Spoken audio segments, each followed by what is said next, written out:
Astaghfirullah. Salah satu pendorong seseorang itu untuk semangat melakukan amal saleh, apapun bentuk amalnya, karena dalam hatinya ada keyakinan tentang hari akhir, bahwa dia akan berjumpa dengan Allah Subhanahu wa taala untuk mempertanggungjawabkan semuanya. Ya ayyuhal insan innaka kadihun ila rabbika kadhan famulaki. Wahai manusia, sesungguhnya kalian telah bekerja dengan sangat keras menuju Tuhanmu, maka pasti kamu akan menemuinya. Pasti kita akan berjumpa dengan Allah. Baik Allah redha dengan kita atau Allah murka dengan kita, semua manusia akan berjumpa dengan Allah. Inna lillahi wa inna ilaihi rajiun. Kita semua datang dari Allah dan akan kembali kepada Allah Subhanahu wa taala. Ma'asyiral muslimin yang dimuliakan Allah Subhanahu wa taala, makanya karena pentingnya beriman dengan hari akhir, selalu Nabi sallallahu alaihi wasallam mengingatkan perkara itu dalam setiap sabdanya. Man kana yu'minu billahi wal yaumil akhir falyaqul khairan aw liyasmut. Man kana yu'minu billahi wal yaumil akhir falyukrim dhaifahu. Man kana yu'minu billahi wal yaumil akhir falyukrim jarahu. Kata Nabi sallallahu alaihi wasallam, siapa yang beriman kepada Allah dan hari akhir, maka berkatalah dengan kata-kata santun kalau tidak bisa diam. Barang siapa yang beriman kepada Allah dan hari akhir, hormati tamunya. Barang siapa yang beriman kepada Allah dan hari akhir, hormati tetangganya. Lihat bagaimana Nabi sallallahu alaihi wasallam apabila menganjurkan sebuah amal kebaikan, maka selalu diingatkan soal keimanan kepada Allah dan keimanan kepada hari akhir, karena itu sebagai perangsang masalahnya. Sebab kalau seandainya orang itu mengingkari hari akhir, maka dia tidak akan semangat untuk beramal saleh. Untuk apa? Hanya orang-orang yang semangat melakukan amal saleh itu karena dia paham bahwa di sana ada sorga, di sana ada balasan, di sana ada kenikmatan, makanya kita semangat untuk meraihnya. Sebab itulah pentingnya seseorang itu beriman bukan hanya dengan Allah saja, tapi juga dengan hari akhir. Ma'asyiral muslimin yang dimuliakan Allah Subhanahu wa taala, sebenarnya kalau kita berfikir semakin jernih, alam semesta yang Allah Subhanahu wa taala ciptakan kepada kita ini, baik langitnya, baik buminya, baik bulannya, baik mataharinya, baik lautannya, gunungnya, dan segala sesuatu yang bisa kita lihat di alam semesta ini, sebenarnya salah satunya adalah untuk mengingatkan kita kepada hari akhir. Ma'asyiral muslimin yang dimuliakan Allah Azza wa Jalla, contoh saja apabila terjadi gempa, dan di negeri kita selalu ada gempa. Sesungguhnya gempa di sebuah tempat yang kita bisa saksikan saat manusia mengalaminya, hakikatnya kita diingatkan dengan gempa yang jauh lebih dahsyat dibandingkan gempa yang kita saksikan hari ini. Karena Allah Subhanahu wa taala mengatakan, idza zulzilatil ardu zilzalah, apabila bumi itu digempakan dengan sekali gempa saja.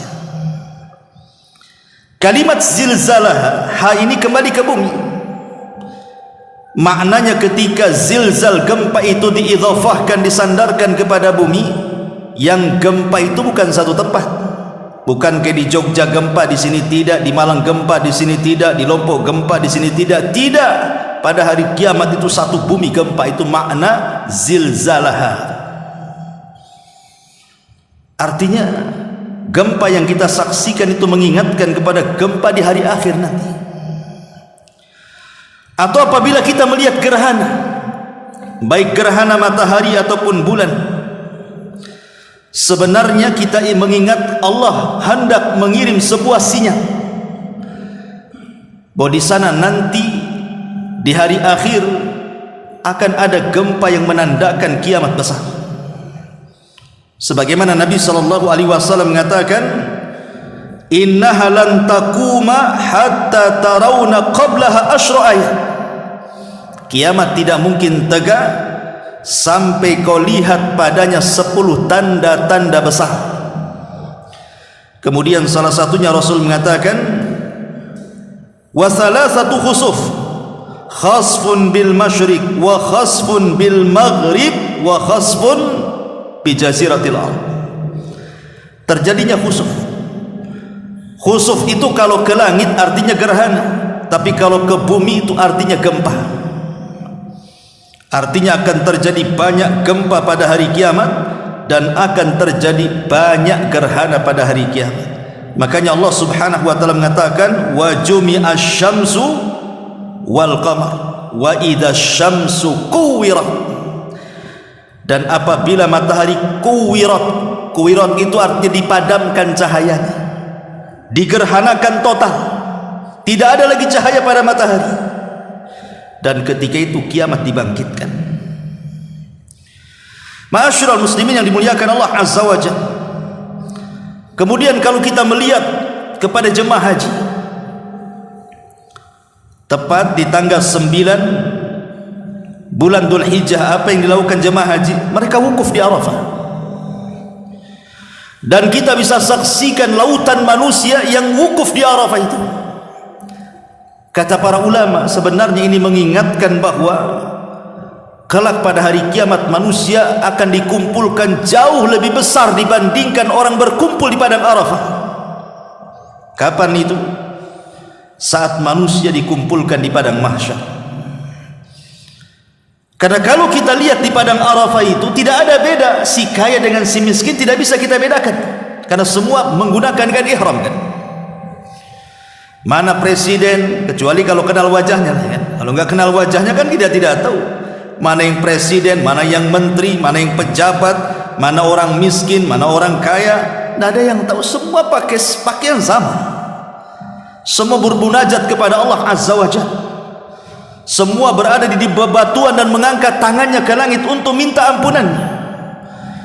Sebagaimana di padang Arafah itu tidak bisa dibedakan mana si kaya, mana si miskin, mana si pejabat, mana si rakyat, maka di padang mahsyar kurang lebih seperti itu. Karena manusia akan dibangkitkan, yuhsyarun nas khufatan uratan ghurlan. Pada hari kiamat manusia akan dibangkitkan tanpa dikhitan, tidak menggunakan alas sandal dan tidak berpakaian. Bahkan dalam riwayat buhman, tidak membawa satu harta pun di badan. Ma'asyiral muslimin yang dimuliakan Allah Azza wa Jalla, apalagi api.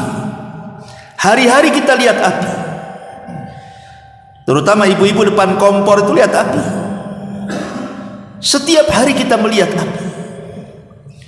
Allah Subhanahu wa taala mengatakan, afara'aitumun nar allati turun a antum ansha'tum syajarataha am nahnul munsyi'un nahnu ja'alnaha tadhkiratan.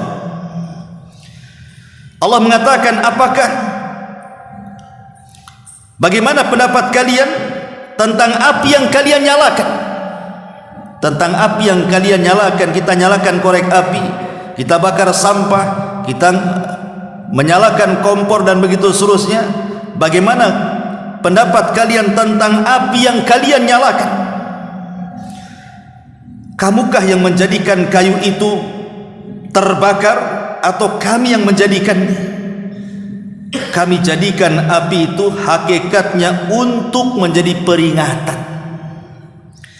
Jadi api yang ada di dunia ini peringatan bagi kita bahwa nanti ada api yang jauh lebih besar dibandingkan api di dunia. Kalau seandainya api di dunia ini untuk mengazab manusia itu sudah cukup sebenarnya, tapi Allah Subhanahu wa taala hendak menjadikan api neraka jauh lebih panas dibandingkan api dunia, Karena Rasul mengatakan bahwa narukum hadhih, kata Rasul, api yang ada pada kalian ini juz'un min sab'ina juz'an min nari jahannam. Hanya satu bagian panasnya dari 70 bagian api jahannam. Satu bagian saja. Kalau seandainya dunia ini mau dibakar, habis satu dunia dibakar api yang ada di dunia saja tuh. Apalagi kalau seandainya disatukan dengan 70 bagian neraka jahanam. Jadi api itu mengingatkan kita kepada hari akhir, adanya neraka. Termasuk juga kalau berada di bulan purnama. Kalau seandainya tepat di tanggal 15, tentu bulan Hijriah, itu kan bulan lagi besar-besarnya, lagi terang-terangnya. Tidak ada bintang yang ada bulan kalau purnama itu. Kalau orang berpikir bahwa melihat bulan itu bukan hanya sekedar melihat bulan, tidak, tapi melihat bulan itu mengingatkan kepada hari akhir, kepada penduduk sorga yang kelak ketika mereka masuk ke dalam sorga, apa kata Nabi SAW? Innakum satarawna rabbakum kama tarawna lailata badri tamami la tudhammuna li ru'yatihi syai'ah. Kalian akan melihat Rabb kalian kelak di sorga seperti kalian melihat purnama, seperti kalian melihat bulan purnama, tidak berdesak-desakan sedikit pun, kata Rasul. Jadi Rasul SAW mengingatkan bahwa hanya melihat bulan saja kita diingatkan dengan hari akhir, diingatkan dengan sorga. Termasuk juga kalau kita seandainya di siang-siang, kemudian matahari tepat di atas kepala, kemudian panasnya menyengat ke badan kita, maka panasnya matahari juga hakikatnya mengingatkan kepada kita tentang panasnya api neraka jahanam. Perhatikan firman Allah Azza wa Jalla dalam surah At-Taubah ayat 81. Allah mengatakan farihal mukhallafuna bimaq'adihim khilafa Rasulillah wa karihu an yujahidu bi amwalihim wa anfusihim fi sabilillah wa qalu la tanfiru fil har qul naru jahannam ashaddu harran law kanu yafqahun. Orang-orang yang ditinggalkan tidak ikut perang itu merasa gembira dengan tinggalnya mereka di belakang Rasul, dan mereka tidak suka berjihad dengan harta dan jiwa mereka di jalan Allah. Mereka pun berkata, janganlah kamu berangkat berperang dalam terik panas matahari ini. Maka Allah mengatakan kepada Rasul, katakan ya Muhammad, api neraka jahanam jauh lebih panas dibandingkan teriknya matahari jika mereka mengetahui. Jadi orang-orang munafik saat perang Tabuk, mereka banyak cari alasan. Ini cuaca panas, Tabuk itu jauh, sebelum sampai saja sudah capek. Ini panas sekali ini cuaca. Maka Allah mengatakan kepada Rasul, katakan kepada orang-orang munafik itu, kul naru jahannam asyaddu harra. Panasnya jahanam jauh lebih panas dibandingkan hanya teriknya matahari. Artinya bahwa teriknya matahari juga mengingatkan keganasan neraka, bahwa neraka jauh lebih panas dibandingkan hanya sekedar teriknya matahari. Ataupun kalau kita di malam hari, kalau di malam hari kan mungkin dulu belum ada penerangan listrik, belum ada apa, kan gelap gitu ya. Atau antum lagi ke daerah-daerah Batam, ke Barelang atau kemana malam-malam tuh gelap sekali tuh. Atau ketika pemadaman listrik lah kita baru terasa di rumah tidak ada lilin, gelap gulita gitu. Gelap itu juga mengingatkan tentang hari akhir. Karena nanti ketika manusia dibangkitkan dari kubur, kemudian dikumpulkan di padang mahsyar, kemudian mereka pun minum dari telaga Rasul, kemudian mereka mendapatkan syafaat Nabi, kemudian dibentangkan catatan amal mereka, kemudian setelah itu proses hisab dan pembacaan catatan, kemudian beralih kepada timbangan. Setelah timbangan ini manusia akan dipisahkan. Wasiqal ladzina kafaru ila jahannam zumara. Orang-orang kafir itu akan langsung masuk ke neraka jahanam. dan yang tersisa di hadapan jembatan titian sirat hanya dua kelompok, mukmin dan munafik. Ketika itu Allah gelapkan semuanya, tidak ada cahaya sedikit pun, sehingga manusia tidak mampu memandang tangannya sendiri. Di hadapannya titian jahanam. Baru disitulah Allah subhanahu wa ta'ala akan berikan cahaya. Qala an-nabiy sallallahu alaihi wasallam fayu'tihim nurahum ala qadri a'malihim. Maka mereka akan diberikan cahaya sesuai dengan kadar amal mereka. Ada yang cahayanya sebesar gunung, ada yang cahayanya kecil sekali, tergantung amalan mereka. Tapi saat digelapkan mereka tidak bisa melihat apapun, seperti gelapnya saat kita berada di kegelapan. Kita tidak bisa melihat tangan kita sendiri. Jadi gelapnya itu mengingatkan kita kepada hari akhir. Bahkan bukan hanya itu saja. Kalau seandainya antum di pagi hari, setelah kemudian gelapnya malam tiba-tiba terbit fajar, kemudian datang matahari yang tadinya gelap disingkap menjadi terang. Terangnya dari kegelapan itu, baik fajar shadiq ataupun terbitnya matahari menyingkap kegelapan menjadi terang, sebenarnya ini juga mengingatkan kita kepada hari akhir. Karena Allah subhanahu wa ta'ala mengatakan, wa asyraqatil ardu binuri rabbiha wa wudi'al kitab wa ji'a bin nabiyyina wa syuhada wa qudiya bainahum bil haqqi wa hum la yadlimun. Dan bumi padang mahsyar menjadi terang benderang dengan cahaya Rabbnya, dan buku-buku perhitungan perbuatan mereka diberikan kepada masing-masing nabi-nabi, dan saksi-saksi pun dihadirkan di hadapan manusia, lalu diberikan keputusan di antara mereka secara adil, sedangkan mereka tidak dirugikan. Allah hendak menghabarkan begini: ketika pada hari kiamat matahari digerhanakan, tidak ada cahaya sedikit pun, dicabut cahayanya. Ketika bulan juga digerhanakan, dihilangkan cahayanya. Ketika bintang dijatuh-jatuhkan sehingga menubruk satu dan yang lainnya, dan dihilangkan cahayanya, maka manusia akan dibangkitkan dalam kondisi gelap sak gelap-gelapnya. Disitulah Allah subhanahu wa ta'ala akan turun dan akan menghadap hamba-hambanya. Disitulah baru Allah adalah cahaya.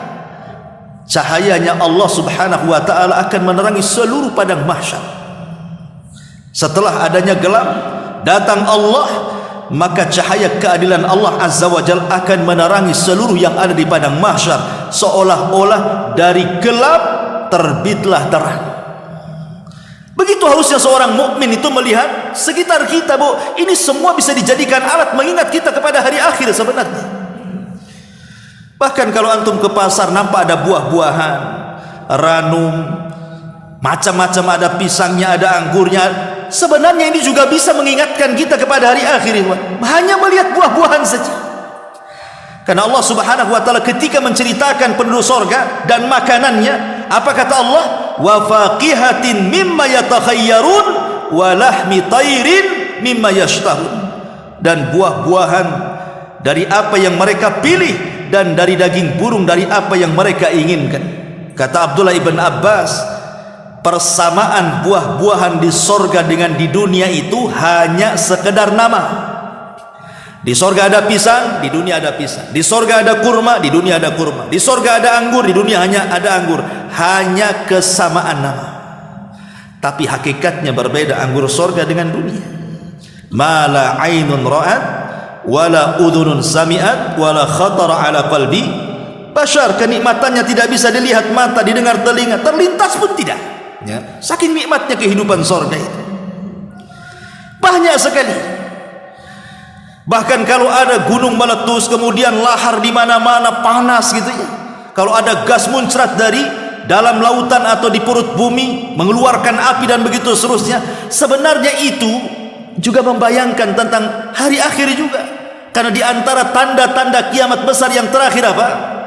Narun takhruju min ardi adni.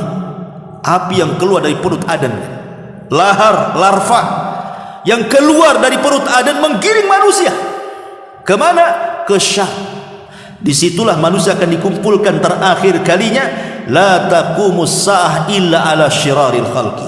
Maka tegaklah kiamat kepada manusia yang paling buruk yang hidup di permukaan bumi, karena sebelum kiamat dibangkitkan, Allah kirim angin dan menerpa ketiak-ketiak orang-orang yang memiliki iman walaupun sebiji zarah, kemudian diwafatkan, sehingga yang tersisa hanya orang kafir yang hidup. Mereka lah yang akan merasakan kiamat besar pada tiupan sangkakala Israfil yang pertama. Ma'asyiral muslimin yang dimuliakan Allah Azza wa Jalla, dan banyak permisalan-permisalan tidak mungkin saya jelaskan karena waktu juga yang singkat. Tapi yang saya ingin katakan, ikhwan, bahwa beriman dengan hari akhir itu salah satunya akan melembutkan hati. Beriman dengan hari akhir itu bisa melembutkan hati. Contoh saja Nabi SAW ketika mensyariatkan ziarah kubur, kan? Apa kata Rasulullah? Zurul kubur fa innaha tudzakirukumul akhirah. Ziarahi kuburan, karena itu bisa mengingatkan kalian kepada akhirat. Dalam riwayat, bisa melembutkan hati-hati kalian, karena dia teringat akan ada kematian. Tetapi orang-orang yang mengingkari adanya hari kiamat, adanya hari akhir, dipastikan hatinya keras. Orang-orang yang mengingkari hari akhir dan tidak beriman dengan hari akhir, saya pastikan hatinya keras. Makanya Allah Subhanahu wa taala mengatakan, ara'aital ladzi yukadzibu biddin fadzalikal ladzi yaduqul yatim wa la yakhuddu ala ta'amil miskin fawailul lil musallin alladzina hum an salatihim sahun alladzina hum yura'una wa yamna'una al-ma'un. Ara'aital ladzi yukadzibu biddin, tidakkah kau lihat orang-orang yang mendustakan ad-din? Sebagian ulama tafsir, maksudnya ad-din di sini artinya al-jaza, balasan, kehidupan setelah kematian. Tidakkah kau lihat para pengingkar balasan-balasan setelah kematian? Artinya hari akhir. Akibat mereka mengingkari bahwa tidak ada balasan setelah kematian, tidak ada manusia itu ada proses hisab, timbangan dan begitu seterusnya, bahkan mengingkari adanya surga dan neraka, berujung kepada apa? Dicabutnya rahmat dalam hatinya. Tidak ada lagi rasa kasih sayang, sehingga Allah katakan yadu'ul yatim. Akhirnya dia menghardik anak yatim. Kenapa dia hardik anak yatim? Karena tidak ada kasih sayang. Kenapa tidak ada kasih sayang? Karena tidak pernah beriman dengan adanya balasan. Kemudian yang kedua, yadu'ul yatim wala yakhuddu ala ta'amil miskin. Tidak peduli dengan orang-orang miskin. Mau miskin terserah kalian, tidak akan saya bantu kalian. Miskin-miskin salah-salah kalian. Tidak ada rahim, tidak ada kasih sayang kepada orang-orang miskin. Kenapa tidak ada kasih sayang terhadap orang miskin? Keras hatinya. Kenapa keras hatinya? Karena yukadzibu biddin, dia mendustakan adanya balasan. Dan kalaupun dia salat, dia tidak khusyuk, dia lalai dengan solatnya dan dia cenderung ria. Kenapa? Solat itu perlu khusyuk, dan khusyuk itu tidak mungkin didapat kecuali hatinya lembut. Dan kelembutan hati dapat karena dia menyayangi anak yatim dan juga memberi makan fakir miskin. Hatinya lembut, dari lembut jadilah khusyuk. Dari khusyuk ini tidak lalai dan tidak mungkin ria, dan dia tidak mungkin bakhil. Wa yamna'unal ma'un. Ma'asyiral muslimin yang dimuliakan Allah Azza wa Jalla. Tapi sebaliknya, saya ulangi dari awal, kalau orang itu beriman dengan hari akhir, pasti dia akan lembut hatinya, tidak akan keras. Lalu apa kaitannya memberi makan orang-orang miskin, memberi makan atau membantu para fuqara wal masakin atau anak-anak yatim dengan perkara salat di sini? Karena dua-duanya mengingatkan kita kepada hari akhir. Baik tatkala antum memberi sedekah kepada para fuqara wal masakin, ataupun kepada sayang kepada anak-anak yatim, ataupun ketika kita melaksanakan sholat, itu dua-duanya mengingatkan kita kepada hari akhir. Allah Subhanahu wa taala berfirman di dalam Al-Qur'anul Karim. Apa firman-Nya? Mengenai sholat, Allah mengatakan wasta'inu bis sabri was salat wa innaha lakabiratun illa alal khashi'in. Mintalah pertolongan dengan sabar dan salat, karena salat itu akan menjadi berat kecuali bagi orang-orang yang khusyuk. Pertanyaannya, siapa orang yang khusyuk?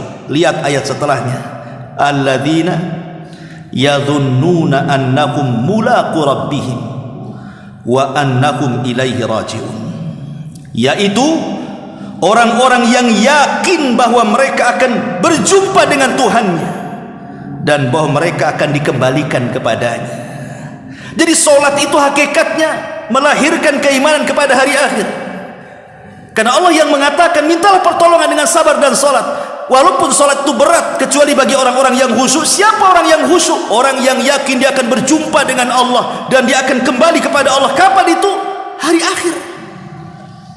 Solat itu mengingatkan kepada hari akhir. Makanya kenapa Rasul mengatakan sholli sholatal muaddi, solatlah seolah-olah kamu tidak akan hidup lagi besok, seolah-olah ini solat terakhir kita. Dan Allah subhanahu wa ta'ala juga mengatakan di dalam Al-Quranul Karim tentang orang-orang yang memberi makan fakir miskin, wa yut'imuna at-ta'ama ala hubbihi miskinan wa yatiman wa asira, sampai kepada fawaqahumullahu syarra dzalika al-yawma wa laqahum nadratan wa surura wa jazahum bima sabaru jannatan wa harira. Dan mereka memberi makan karena kecintaan mereka kepada Allah orang miskin, anak yatim, dan para tawanan perang. Kenapa?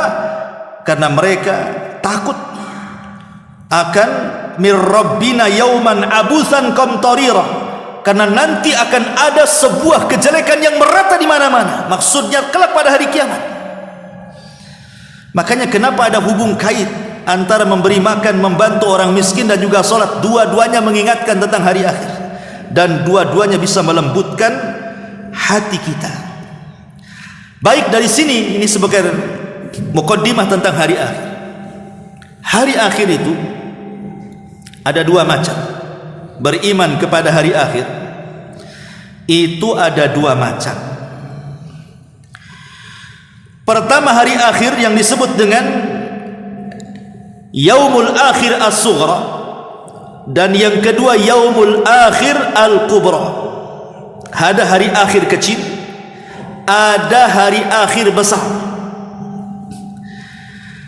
Adapun hari akhir kecil adalah Allah menidurkan kita, dan hari akhir besar adalah Allah mewafatkan kita. Perhatikan firman Allah Azza wa Jalla, Allahu yatawaffal anfusa hina mautiha wallati lam tamut fi manamiha fayumsik allati qada 'alaiha al-maut wa yursilul ukhra ila ajalin musamma inna fi dzalika laayatin liqaumin yatafakkarun.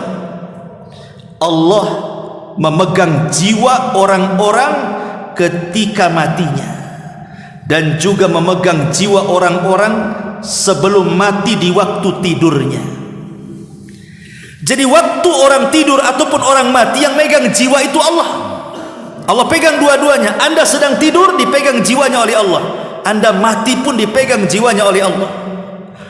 Kemudian Allah mengatakan, maka Allah tahan jiwa orang-orang yang telah ditetapkan kematiannya, artinya tidak dikembalikan ke dalam jasadnya, dan Allah melepaskan jiwa yang lain sampai waktu yang ditetapkan. Artinya Allah lepaskan jiwanya sehingga masuk lagi ke dalam tubuhnya, tapi dia ada ajal yang menentukannya.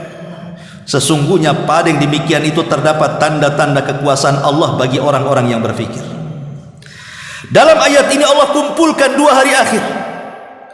Hari akhir bagi manusia yang kecil artinya tidur, dan hari akhir yang kedua yang besar artinya kematian.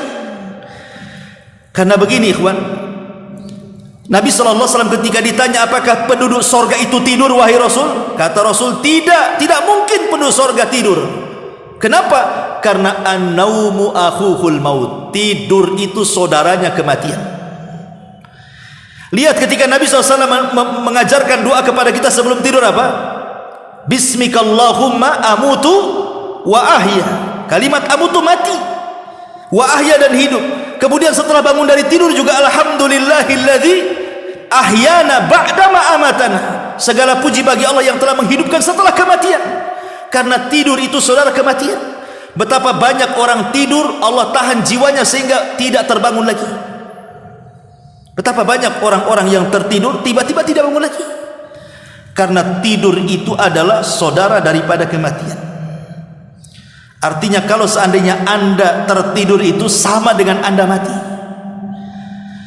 Makanya Nabi SAW saat berkhutbah Jumat, apa kata Rasulullah? Walladhi nafsi biyadi la tamutunna kama tanamun wa la tub'atsunna kama tastayqidun. Kata Nabi, demi zat yang jiwaku berada di tangannya, sungguh kalian akan mati seperti kalian tidur, dan sungguh kalian akan dibangkitkan seperti kalian bangun. Sungguh kalian akan diwafatkan seperti kalian ditidurkan, dan sungguh kalian akan dibangkitkan sebagaimana kalian dibangunkan dari tidur kalian. Maknanya apa di sini? Maknanya begini, kawan. Orang yang sebelum tidur dia habiskan dengan ibadah kepada Allah. Dia ingat Allah sebelum tidurnya. Dia tidak pernah melakukan maksiat kepada Allah. Mulai dari terbenam matahari dia salat maghrib, kemudian membaca Quran, kemudian datang Isya dia salat, kemudian dia belajar, kemudian dia berzikir, dia baca doa-doa, kemudian dia berwudu, kemudian dia pun tidur. Kalau seandainya Allah Subhanahu wa taala takdirkan, kemudian dia tidak bangun lagi alias mati, maka dipastikan dia tidur di atas zikir kepada Allah, dan dia mati diberikan husnul khatimah. Makanya ulama mengatakan orang itu menentukan husnul khatimah atau tidak itu mudah sebenarnya. Jadi kematian seseorang itu husnul khatimah atau sulul khatimah itu sebenarnya mudah kata para ulama. Dari mana kita tahu? Lihat sebelum tidurnya. Kalau sebelum tidurnya maksiat, berzina, berjudi, mabok, main maksiat, ke diskotik, macam-macam, atau mungkin melakukan syirik, bid'ah dan yang semacamnya, kemudian dia tidur, Allah takdirkan dia mati, su'ul khatimah. Tapi kalau sebelum tidurnya betul-betul dia beribadah kepada Allah, berzikir kepada Allah, kemudian tidurnya pun dianggap ibadah, karena dia sebelum tidur dia berwudu, dia berdoa, dia lakukan sunnah-sunnah Nabi, maka kalaupun Allah takdirkan Anda wafat keesokan harinya, maka Anda akan wafat di atas fitrah. Wa idza mitta mitta alal fitrah, husnul khatimah. Begitulah tidur itu menentukan kematian, karena tidur itu saudara kematian kata Rasul. Tidur itu menentukan baiknya kematian. Kalau saat sebelum tidur dia berzikir, setelah bangun dari tidur dia berzikir, maka ketika dia mati juga, maka dia akan berzikir, dan ketika dibangkitkan pula dia akan berzikir. Kurang lebih seperti itu manusia. Ya.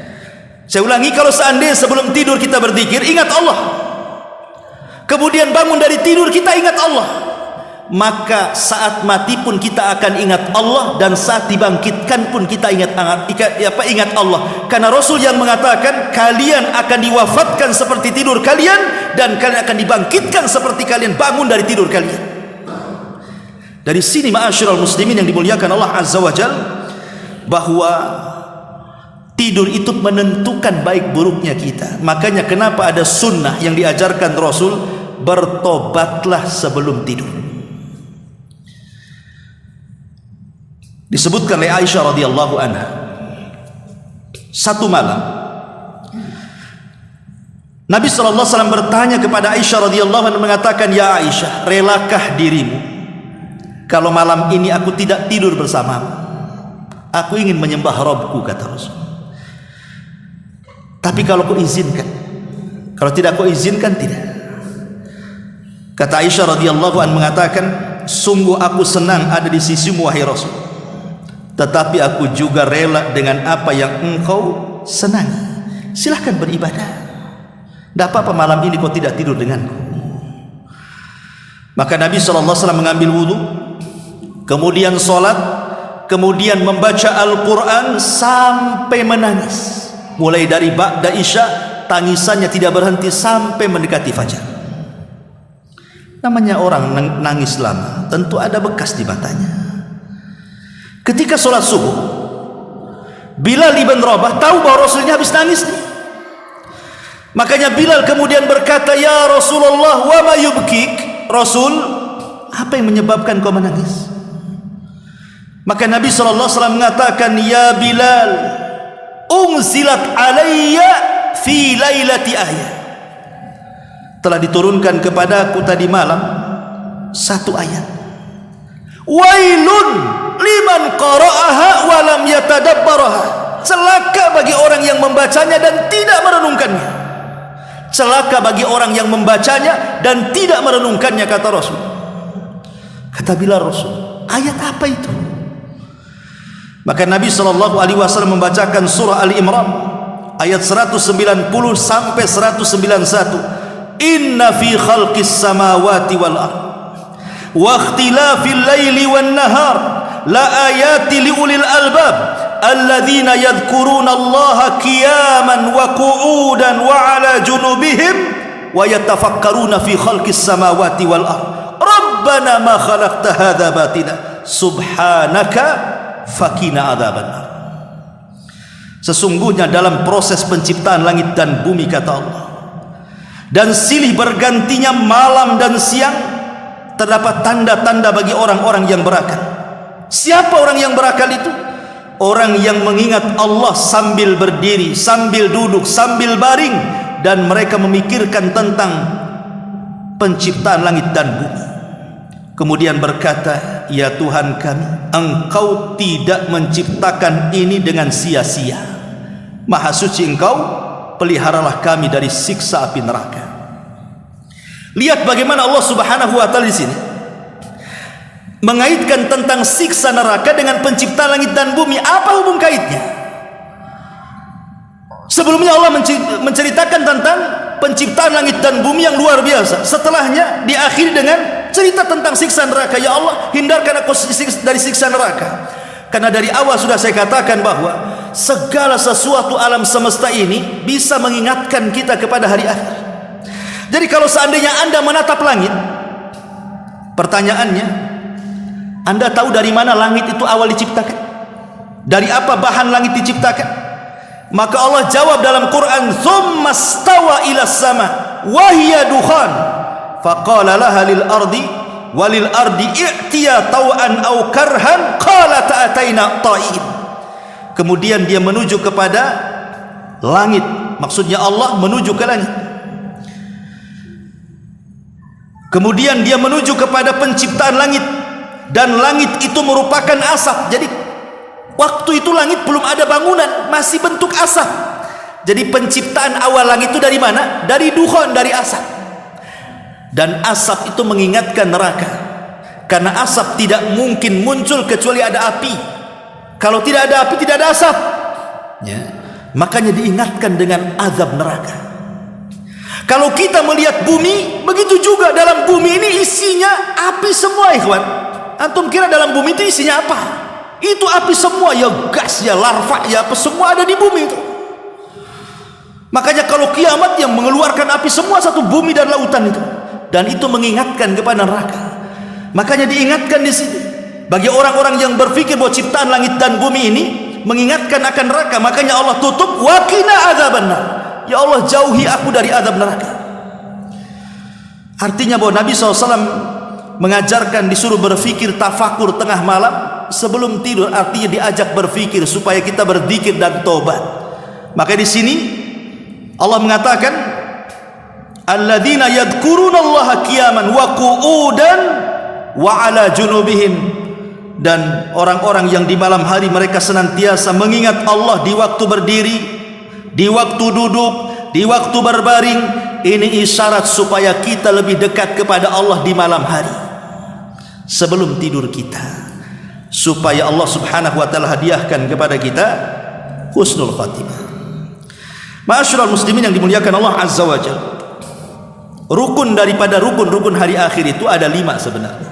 Tapi saya tidak akan jelaskan lima-limanya karena waktunya. Nanti sampai jam 11 pula kelamaan. Nanti saya ditinggalkan antum pula sendirian. Jadi rukun hari akhir itu ada 5. Satu saja saya ingin jelaskan. Apa itu? Al-maut, kematian. Ini yang pertama. Beriman dengan hari akhir itu artinya beriman dengan kematian. Oh, kita pasti mati. Tapi masalahnya kita sudah yakin mati itu pasti, karena hari-hari kita melihat orang mati. Dan bukan sesuatu yang menakutkan kematian itu, karena hari-hari kita melihat orang mati. Kita bahkan yang memandikan orang mati, kita pula yang mengkafaninya, kita pula yang menguburkannya. Jadi kayak biasa aja melihat orang mati itu, nggak ada takut lagi. Padahal dia akan mati itu, karena saking biasanya melihat orang mati jadi biasa ya. Padahal kematian itu adalah kiamat kecil. Idza mata ahadukum qamat kiamatu. Apabila mati salah seorang di antara kalian berarti tegak kiamat pada dia. Yang ingin saya katakan, ibrah dari kematian itu bukan di mana Anda mati. Mau mati di mana saja terserah. Karena ada orang yang berpikir ingin mati di Mekah, ingin mati di Madinah. Saya ingin mati di kampung katanya. Enggak mau mati di Batam, saya ingin mati di kampung katanya. Kampungnya di mana? Oh, di Padang sana, ingin mati di Padang. Ingin mati di Jawa, ingin mati di Medan. Ada orang begitu. Ikhwan, ibrah kematian itu bukan di mana Anda mati, bukan di mana Anda meninggal, tapi bagaimana caranya kita mati. Itu ibrah kematian namanya. Bukan di mana kita mati, tapi bagaimana caranya kita mati. Perhatikan kisah Nabi Yusuf. Ketika Nabi Yusuf itu di puncak karir beliau, menjadi orang nomor 2 Mesir, kekuasaan di tangan dia. Apapun yang dia suruh, dia perintahkan, dia sudah menjadi orang nomor 2 raja Mesir lagi kali itu, berkuasa Nabi Yusuf alaihi salam. Tetapi sehebat apapun manusia di atas puncak karir dia, pasti hari-hari, suatu hari diingatkan akan kematian. Sehebat apapun berada di puncak dunia, sekaya apapun dia, sesuatu yang di bawah langit itu pasti mati. Artinya dia akan terpikir kematian. Itu fitrah. Makanya Nabi Yusuf mengatakan, Rabbi qad ataitani minal mulki wa 'allamtani min ta'wilil ahadits fatiras samawati wal ard anta waliyyi fid dunya wal akhirah tawaffani muslima wa alhiqni bis salihin. Ya Allah, kata Nabi Yusuf, sesungguhnya engkau telah menganugerahkan kepadaku sebagian kerajaan dan telah mengajarkan kepadaku berbagai macam tabir mimpi. Ya Allah, pencipta langit dan bumi, engkaulah satu-satunya pelindungku di dunia dan di akhirat. Wafatkan aku dalam keadaan Islam dan gabungkan aku dengan orang-orang saleh. Sekelas Nabi Yusuf, seorang nabi, dia mengatakan, tawaffani muslimah, ya Allah, wafatkan aku dalam kondisi Islam, gabungkan aku dengan orang saleh. Makanya Allah mengatakan, wala tamutunna illa wa antum muslimun. Jangan kalian mati kecuali kalian dalam kondisi muslim Islam, menyerahkan diri kepada Allah Azza wa Jalla. Itulah ibrah dari kematian. Bagaimana caranya kita mati? Jangan sampai kita mati konyol, mati di atas kesyirikan, mati di atas kekafiran, mati di atas maksiat dan dosa serta al-kabair. Jangan. Kalau bisa mati betul-betul di atas tauhid, di atas iman dan takwa. Karena Allah mengatakan dalam surah Al-Qiyamah, kalla idza balagatit taraq, apabila nyawa telah sampai di kerongkongan, kata Allah. Wakila man raq, dikatakan kepadanya, siapa yang bisa meruqyah kamu? Apabila nyawa sudah di sini, siapa yang bisa meruqyah dia, mengembalikan ruhnya ke dalam jasad? Mustahil, tidak ada yang bisa mengembalikan ruh ke dalam jasadnya. Wa dhanna annahu al-firaq, dan dia yakin bahwa dia pasti akan berpisah dengan dunia. Dia sendiri yakin yang akan mati itu dia nggak mungkin lagi dia hidup. Lihat Allah katakan, wal tafatis saqu bisaq, dan bertautan betis kiri dengan kanan. Ikhwan, ini faedah besar. Saat Allah wafatkan kita, dari anggota badan tubuh kita dari kepala sampai kaki itu, yang pertama kali Allah wafatkan apanya? Kaki dulu. Kaki itu diwafatkan karena ruh itu berjalan dari jari jemari kaki ke atas, baru kemudian ke perut, baru sampai di tenggorokan. Pertanyaannya, kenapa kaki duluan yang mati? Sehingga Allah mengatakan wal tafatis saqu bisaq, dan bertautan betis kiri dengan betis kanan. Artinya mati duluan itu betis itu sebelum badannya, supaya manusia tidak lari. Kalau seandainya dari atas dulu, mungkin kaki bisa lari, bisa cepat ke masjid, bisa langsung tobat, bisa mungkin terbang kemana, ke Masjidil Haram bisa tobat, atau bisa mungkin lari ke rumah ambil Quran. Tapi ketika kematian itu dari kaki dulu, dia tidak bisa apa-apa, sudah telat tobat bagi dia. Innallaha la yaqbalu taubata 'abdin, innallaha yaqbalu taubata 'abdin ma lam yughargir. Allah itu masih menerima tobatnya hamba kalau nyawa belum sampai di tenggorokan. Jadi kalau sudah dicabut nyawanya, kaki sudah mati, mau lari kemana? Nggak bisa lari. Orang bisa lari itu karena punya kaki. Ketika kaki mati, apalah yang bisa kita harapkan ketika itu? Apalagi ketika kemudian nyawa terus sampai di tenggorokan, apa yang terjadi? Maka Allah Subhanahu wa taala katakan dalam surah Qaf ayat 22-nya, laqad kunta fi ghaflatin min hadza fakashafna anka ghita'aka fabasaruka al-yawma hadid. Sungguh kamu berada dalam keadaan lalai hari ini, maka kami singkapkan daripadamu penutup yang menutupi matamu, maka penglihatanmu pada hari itu sangat tajam. Apa maknanya? Ketika ruh itu sudah naik itu dari kaki sampai ke perut, sampai ke tangan, sampai di tenggorokan, itu namanya rok. Ketika sudah sampai rok di sini, taraki, wakila man rok, tidak mungkin dia balik lagi ruh itu. Disitulah Allah singkap mata kita. Yang tadinya kita tidak melihat yang gaib, sekarang Allah buka mata kita. Yang tadinya tidak bisa melihat malaikat, sekarang melihat malaikat. Yang tadinya kita tidak bisa melihat catatan malaikat, sekarang Allah perlihatkan catatan itu. Allah perlihatkan setan, Allah perlihatkan macam-macam yang gaib itu. Allah singkap tuh saat detik wafatnya. Dia sempat melihat malakul maut dan malaikat-malaikat pencatat, kemudian catatannya dikasih tahu sama dia, walaupun sesaat, tapi itu cukup bagi dia. Disitulah kita lihat bagaimana ekspresi orang-orang yang mati itu macam-macam. Ada yang bahagia karena melihat catatan sehingga dia tersenyum. Ada yang bahagia sehingga dia bisa mengucapkan kalimat la ilaha illallah. Ada yang bahagia sehingga di dahinya penuh dengan keringat, dan itu tanda husnul khatimah. Ada yang kemudian saat kematian baca Quran pula dia. Ada saat kematiannya dia sedang sujud, dia sedang puasa, dia sedang sholat. Subhanallah, Allah pilihkan kematian yang terbaik.